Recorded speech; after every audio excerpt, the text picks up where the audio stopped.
ఇది చూడండి, లోకంలో కొడుక్కి ఇష్టమైంది వండుతుంది అమ్మ, పెడుతుంది. వాడు మళ్ళీ మారు అడగలేదనుకోండి, ఏం తెగులు, ఇంత కష్టపడి ఉండాను ఎందుకు వేసుకోవు అందో. ఏనన్నా బాగులేదా, ఏమన్నా తేడాయా, ఇవాళ బాగా రాలేదా, ఏమన్నా తప్పు చేశానా, ఎంత బాధపడిపోతుందండి. ఏడు రెండో మాట వాడు వేసుకు తినలేదని. నువ్వు తినలేదే, ఏం తినొచ్చావా ఏమన్నా అని ముందు అందో.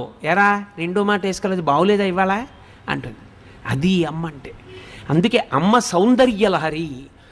ఆమె ఆఖరి ఊపిరి పర్యంతము ఎప్పుడూ నీకు క్షేమాన్నే కోరుతుంది.